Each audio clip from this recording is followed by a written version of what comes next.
Bonjour à vous chers fans de challenge, alors je suis ravie de faire cette vidéo en ce début d'année. Pourquoi? Parce que très souvent, ça a été ma propre expérience et je le vois aussi avec mes clientes, il y a comme un amour et une haine vis-à-vis de l'argent.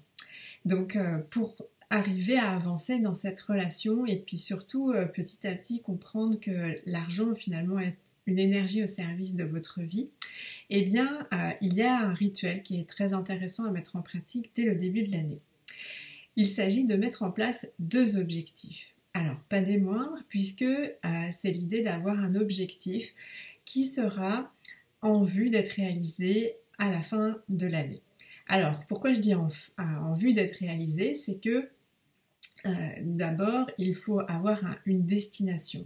Très important, il faut considérer que votre entreprise, vous la menez comme si vous étiez en train de conduire une voiture, conduire un autre véhicule, et il y a forcément une destination. Sinon, vous allez être amené à subir les aléas de la vie sans avoir la maîtrise des choses. Et alors évidemment, quand je dis maîtrise, c'est toujours une expression que j'utilise, c'est un cadre flexible, donc qui est ouvert aux opportunités et qui n'est pas rigide. Donc cet objectif financier, il est très important au départ. Bien, vous pouvez vous donner un nombre de clients ou un chiffre à atteindre en termes de chiffre d'affaires. En tous les cas, c'est la destination vers laquelle vous allez vous rendre. Et c'est très important parce que souvent l'analogie que je fais, c'est comme si vous étiez le capitaine de votre navire, vous êtes à la barre et donc forcément il faut que vous sachiez la destination. Puis souvent moi j'ai cette image d'avoir un phare en vue et donc le phare, soit on va y aller directement, soit on va y aller un peu à droite, soit un peu à gauche, c'est-à-dire que donc cet objectif, cette destination, en fait elle va être réellement atteinte, ou bien on va y être très proche à la fin de l'année, ou bien on va même la dépasser, aller plus loin que ce qu'on aurait pu imaginer. Donc c'est aussi toute cette aventure qui va pouvoir être permise parce que il y a une destination en vue. Donc ça c'est vraiment très important et donc l'idée c'est que cet objectif de chiffre d'affaires à la fin de l'année soit pas un objectif qui soit placé dans votre tête et dans des ambitions, je dirais un peu décalées, de vraiment être pas du tout incarné, pas du tout aligné, mais plutôt dans un mode vraiment yang, je veux absolument ce chiffre, quoi qu'il en coûte. Ça ne marchera pas, c'est pas dans cette énergie-là que les choses se font.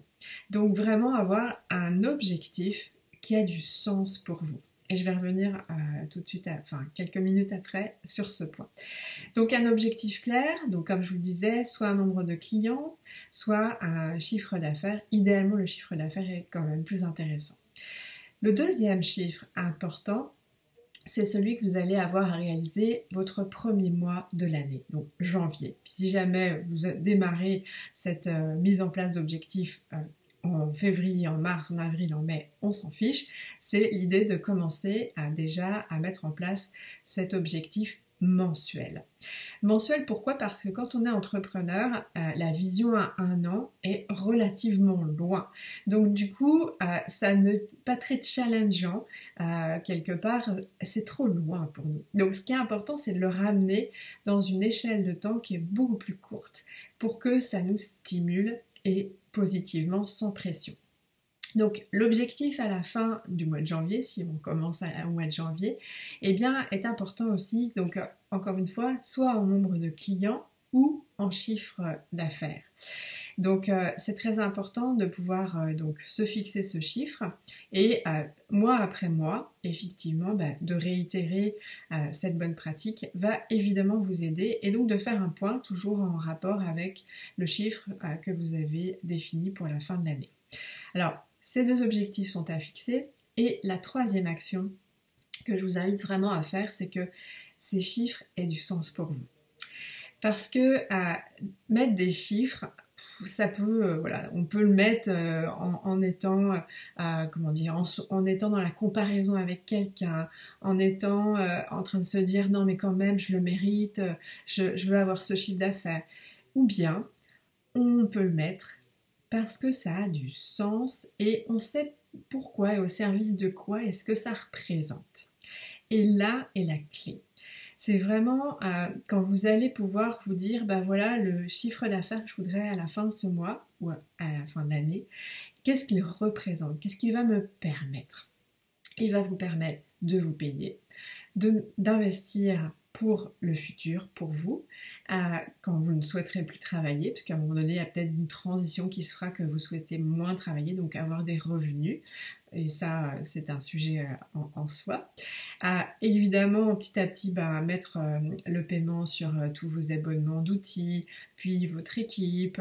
Donc, il y a un certain nombre d'investissements que vous avez à faire et votre entreprise étant au service de votre vie, elle a à vous le permettre et vous pouvez donc générer ceci.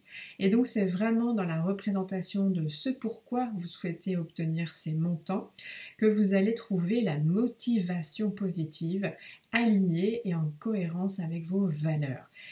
Donc là vraiment c'est une posture beaucoup plus saine, écologique et également puissante pour pouvoir avoir un vrai levier afin d'atteindre vos objectifs de façon certes mais aussi sereine et équilibrée. Voilà, je vous souhaite un bon début d'année et puis n'hésitez pas surtout, prenez cette requête très au sérieux pour bien démarrer cette année 2021. À très bientôt, au revoir.